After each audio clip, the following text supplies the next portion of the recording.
아멘, 아멘. 본문의 3절은 그렇게 돼 있어요. 나의 형제 곧 골육의 친척을 위하여. 이분들이 지금 자신의 골육과 친척들이, 친지들이 같은 유대 사람들이 예수님을 안 믿는 거예요. 그래서 그들을 구원할 수 있다면 차라리 내가 죽어도 그들을 구원하고 싶다라는 간절한 마음이 속에 있습니다. 제가 예수님을 믿자마자 별명이 송목사라고 친구들이 별명을 붙여줬어요. 예수님 믿자 제가 계속 예수 믿으라고 복음을 전하고 아이쿠 주여 그런 소리가 저는 나오고 그러니까 저랑 같이 동아리 하던 친구들이랑 선배도 그러고 어이 송목사 그러면서 놀리는 거예요. 그리고 어쨌든 목사가 됐어요. 예수님 믿고 제일 제가 당혹스러웠던 게 가족을 어떻게 전도하지? 가족 전도가 되게 쉽더라고요. 어렵더라고요. 저는 아내랑 이제 노방 전도가 옛날엔 가능했어요. 그래서 공원 같은 데 가서 기타 치면 또 제가 이렇게 기타를 이렇게 유영근 집사님처럼 이렇게 치면 아내는 연애할 때니까 이렇게 율동도 하고 사실 율동하는 게 이뻐가지고 제가 따라가긴 했는데 그리고 이제 중고등부 아이들이 나와서 찬양을 하고 예수님 믿으세요. 당신은 지금 어딜 가시나요? 발걸음 무겁게 막 이러고 하면서 사람들한테 예수 믿으세요 했는데 집에만 가면 예수 믿으라는 그 말이 안 나오는 거예요. 이상하게 아버지 어머니한테 예수님 믿으세요 해야 되는데 그게 잘 안 나오고 근데 이게 오늘 우리의 숙제예요. 가족 전도 친지들 만났을 때 제가 왜 부모님한테 예수님 믿으세요가 안 되나 했더니 저 어릴 때부터 다 보셨거든요. 부모님이 그러니까 낯선 사람한테 예수 믿으세요 쉬운데 나를 쭉 보고 자란 분들이니까 내 친구들도 그렇고 예수님 믿으세요 그러면 너나 잘해라 임마 이러는 거죠. 자, 이 사도 바울의 별명이 이방인의 사도거든요. 그럼에도 불구하고 오늘 본문을 보면 동족을 구원하고자 하는 강렬한 열망이 있어요. 근데 10장을 보시겠어요? 10장 1절에 보면 10장 1절에 이렇게 써 있어요. 형제들아 내 마음에 원하는 바와 하나님께 구하는 바는 이스라엘을 위함이니 곧 그들로 그다음 뭐라고 써 있어요? 구원을 받게 함이라. 이스라엘을 위한 간절한 동족을 위한 복음 전도 구원에 대한 열망이 있음에도 불구하고 이방인 전도를 떠납니다. 이분이 동족이니까 얼마나 열심히 전도를 했겠어요. 그런데 사도행전 13장에 보면 동족한테 전도를 했는데 오히려 핍박을 하고 박해를 해요. 그러니까 털어버리는 거예요. 내 발에서 먼지를 털어버리겠다. 그리고 나 이방인의 사도로 떠나가겠다. 떠나가는 거예요. 그래서 본격적으로 이방인 전도를 시작했어요. 그럼에도 불구하고 로마서에 보면 동족에 대한 마음이 늘 있는 거예요. 그래서 로마서를 통해서 어떻게 동족한테 전도할까? 두 가지를 말씀하고 있더라고요. 어떻게 동족한테, 친척한테 어떻게 전도할까 하는 거예요. 11장으로 이제 넘어가 보세요. 11장 13절에 그 답이 이렇게 있어요. 11장 13절 14절에 있는 말씀인데요. 같이 한번 읽어보실까요? 로마서 11장 13절 14절 시작. 내가 이방인인 너희에게 말하노라. 내가 이방인의 사도인 만큼 내 직분을 영광스럽게 여기노니 이는 혹 내 골육을 아무쪼록 시기하게 하여 그들 중에서 얼마를 구원하려 함이라. 이렇게 말씀하세요. 그러니까 자기가 하나님의 영광을 선포하고 하나님의 영광의 그 증인으로 사는 것을 동족이 보면서 시기나게 하겠다는 거예요. 이게 1차적으로 우리가 가족을 구원할 때 이게 되게 중요해요. 내가 예수님 믿고 하나님 자녀가 되어지고 천국 백성으로 믿음의 삶을 제대로 살아나면 가족들이 보면서 그런 생각을 하는 거예요. 쟤 원래 저런 애가 아니었는데 그런데 삶이 바뀌었거든요. 그걸 하나 보는 것과 또 예수님을 믿으면 신기하게도요 노후가 점점 좋아져요. 아멘. 그리고 그런 애가 있길 간절히 바랍니다. 예수님 믿으면서 오늘보다 내일보다 모레가 더 좋아지는 그런 건 거죠. 그러면 사람들이 보면서 저 별거 아닌데 왜 저렇게 바뀌었지? 예수 믿어서 그렇대. 거룩한 시기심이 생겨나는 거죠. 제가 거룩한 시기심이라고 이렇게 표현했어요. 이율 배반적이에요. 시기라는 말에 거룩이라는 말을 같이 쓸 수가 없는데 가만히 생각해 보면 거룩한 시기심도 있어요. 여러분 어제 제가 우리 김종태 집사님 그 주례를 하면서 가들 주례를 하면서 김종태 집사님 예수님 믿게 된 배경에 대해서 말씀드렸어요. 전에 한 말씀드렸어요. 아내가 아이들하고 이렇게 교회를 나갔는데 그때는 온유밖에 없었죠. 근데 술을 잔뜩 먹고서 그분 표현이 천장에 술을 많이 먹었으니까 이제 오르락 내리락 하는데 어느 날인가는 뭐 이렇게 일하고 왔는데 예배 드리니까 이제 밥상을 걷어차고 목사 멱살을 잡고서 이게 벌건 대낮에 노래나 하고 있고 놀고 있다고 그러던 분인데 술을 먹고 천장이 오르락 내리락 하는데 그 술김에 든 생각이 마누라 혼자 기도해서 복 받는 것보다는 내가 같이 하면 복이 2배로 오지 않을까? 그 생각이 들었대요. 그래가지고 그 주에 교회를 간 거예요. 교회를 갔는데 그분 표현이 자기가 강단 있는 사람인데 목사 멱살도 잡았는데 교회에서 이제 오니까 저 성도님 일어나 보세요 그랬는데 못 일어나겠더래요. 뭔가에 기가 눌려가지고 꼼짝을 못 하겠더래요. 그리고 이제 간 그날 보니까 자기 딸 온유가 이제 막 이렇게 새끼인데 이렇게 막 100일도 안 된 애가 에어컨도 없었어 여름에. 땀 뻘뻘 흘리길래 교회 생각은 2번째 치고 우리 마누라하고 새끼가 에어컨도 없는 데서 지내나? 그래가지고 목사 찾아가가지고 내가 돈 100만 원 낼 테니까 모아서 에어컨 놉시다. 간 첫날 그렇게 했다 그래요. 그런데 그렇게 단순하게 예수님을 믿었지만 지금은 그렇게 안 믿어요. 그분도 얘기를 나눠보면 하나님에 대한 사랑과 또한 내세에 대한 영생에 대한 그런 마음이 있고 많이 바뀌었어요. 그러니까 제가 10년 전에 본 김종태 선생님과 지금 보는 김종태 선생님은 말도 좀 많이 바뀌었고 삶도 많이 바뀌었어요. 근데 주례하면서 제가 그런 생각이 들었어요. 저는 뭐 완전 그런 거 들어보셨어요? 시고로 촌다르크라고 들어봤어요? 시고로 촌다르크? 그 비슷한 게 시고로 자부종이라고도 있는데 시골 잡종을 시고로 자부종이라고 그러고요. 시골 촌딱을 시고로 촌다르크라 그래요. 완전 촌딱인데 예수님 믿고 사람 구실하게 되어지고 친구들하고 이렇게 만나도요. 동창회 가봤더니요. 동창회 모임에서는 뭐 술판이 쫙 벌어지고 그러니까 이제 제 친구들도 저쪽에 있다가 홍진아 술 한잔 해야지 그랬는데 제 앞에 옆에 앉은 손근숙이라고 하는 여자아이가 있었는데 뭐 어릴 때부터 당연히 저를 짝사랑했겠죠. 그래가지고 그냥 막 저밖에 모르던 그 여자아이가 권사님이 된 거예요. 거기 앉아가지고 흥진아 술 한 잔 그럼 저 새끼가 죽을래? 그 여자가 워낙 말가닥이었거든요. 참신했으면 저희가 결혼했을 수도 모르겠는데 지금 얼마나 무서웠었어요. 막 이러고 막 그랬었어요. 근데 그 애들이 친구들이 뭐라고 농담만 해도 여기서 그냥 잡아먹을 듯이 막 눈을 부라리니까 꼼짝을 못하고 노래방 가가지고도 지들끼리 막 노래하다가 저 송 목사님 한 곡 하실래요? 그래서 제가 아빠의 청춘 불렀어요. 아빠의 청춘 그러고 왔는데 그다음부터 안 갔는데 그렇게 우리 교회도 와봐가 온 거잖아요. 그 친구들이 그때 순천을 간다고 버스를 빌려가지고 우리 교회를 들렸어요. 근데 늘 드리는 말씀이지만 우리 어릴 때는 그림 그릴 데가 없으니까 등에다 그리죠. 이제 용도 그리고 호랭이도 그리고 이제 잿더리가 없으니까 또 여기다가 잿더리로 이렇게 하고 뭐 이런 녀석들이 여름에 이렇게 와가지고 2층 목양실 이렇게 와가지고 이제 차도 이렇게 마시고 그러면서 야 뭐 성찬식 때 하는 술 없냐 이러고 있고 아주 가관이에요. 뭐 이렇게 심기에 건드리는 사람 없어? 뭐 이러고 있는 거죠. 근데 이렇게 조심스럽게 대하더라고요. 그래서 이게 내가 받은 복이구나. 그래서 뭐 그런 얘기했어요. 야, 니들이나 나나 어릴 때 우리가 어떻게 사는지도 뻔히 알지 않냐. 방학 때만 되면 세 놈씩 네 놈씩 끌려가는 거죠. 그 백구두에 흰 양복 입고 와가지고 담배 탁 피우면 중학생 때 다 끌려가가지고 저도 3번 갔다 왔다 그랬잖아요. 다 그렇게 살았는데 조금 지나 보니까 야, 내 친구들 니들 다 알다시피 일본 사람 대상으로는 술집을 거의 대부분 합니다. 그때 이태원 이런 데서 술집하고 있고 벌써 유명을 달리한 친구도 있고 술 먹고는 객사한 거예요. 유명한 달리한 친구들도 있고 그냥 이게 좀 안 좋은 표현이지만 그래도 명함이라도 이렇게 내밀고 하는 친구가 몇 명이나 있냐.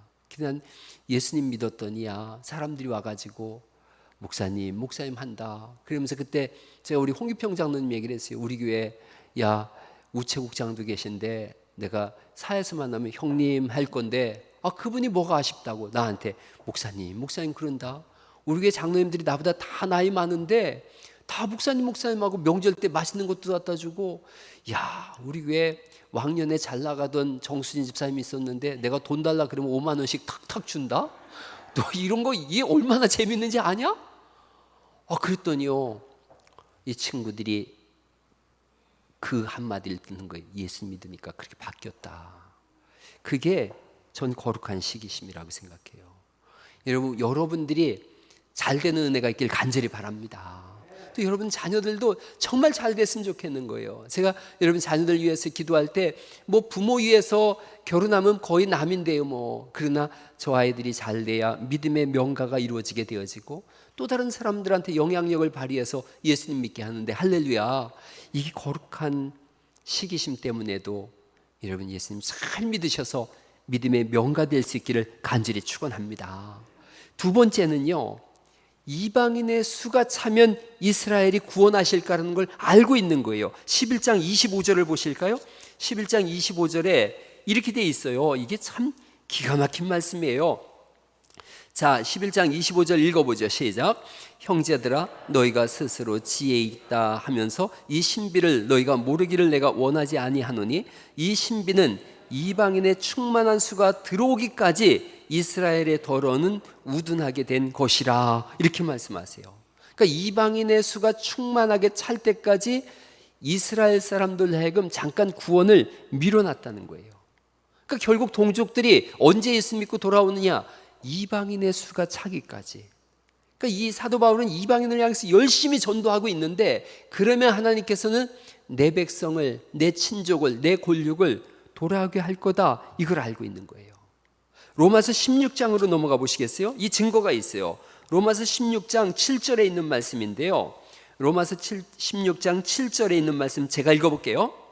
내 친척이요 나와 함께 갇혔던 안드로니고와 유니아에게 문안하라. 그들은 사도들에게 존중이 여겨지며, 이렇게 말씀하고 있어요. 친척이라고 말씀하고 있어요. 나와 함께 갇힌 안드로니고와 유니아, 이렇게 말씀하고 있고요.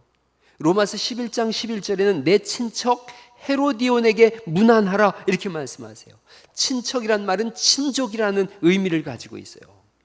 여러분, 사도 바울은 철저한 바리새인으로 태어났거든요. 정통 유대인이에요. 그런데 그 사람이 예수님 믿고 하나님의 예수님의 제자가 됐거든요. 그렇다면 그의 친족들도 다 바리새인들이에요. 안드로니고, 유니아 다 정통 유대인들이에요. 이들이 예수 믿는 것은 쉽지 않은 일인데, 사도 바울이 열심히 이방인을 향해서 복음을 전하고 있는데 하나님 편에서는 동족들을 구원하고 계시더라는 거죠. 3차 전도 여행을 마치고 예루살렘으로 사도 바울이 돌아왔어요. 그랬더니 그때 거기서 사도 바울을 싫어하는 사람들 40명 정도가 저 사도 바울을 죽이기 전까지는 먹지도 마시지도 않겠다, 40명의 암살단이 있었어요.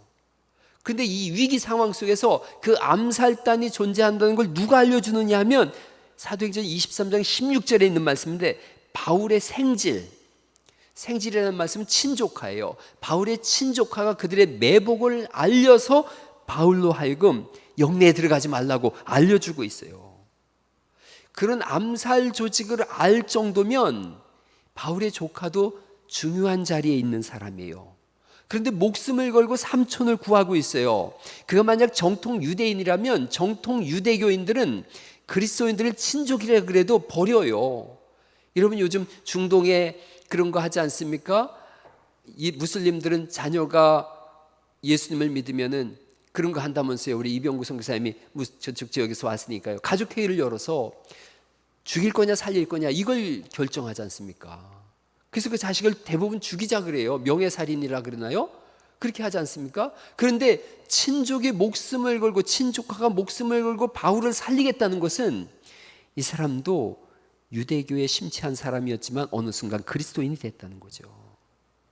성경은 바울의 혈육들이 어떻게 예수 믿고 그리스도인이 됐는지에 대해서는 기록하지 않고 있어요. 침묵하고 있어요. 단지 바울은 이방인을 향해서 열심히 복음을 전하고 있어요. 그런데 그렇게 이쪽을 전했더니 가족이 돌아오더라는 거예요. 우리가 토요일마다 전도를 합니다.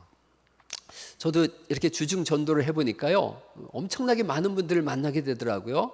한 분은 70대신 분이랬는데 여자분인데 엄청나게 이쁜 거예요. 그래서 아내랑 둘이 이렇게 그분을 만나가지고 얘기를 하면서 자꾸 우리 집 사람하고 그분을 보는 거예요. 비슷하게 생겼더라고요. 엄청나게 이쁜 거예요. 그래서 야, 여사님 젊을 때 동네 총각들 꽤나 울렸겠네. 그랬더니 선지자라는 거예요. 어떻게 알았냐? 어떻게 알았냐는 어떻게 알았냐는 거예요.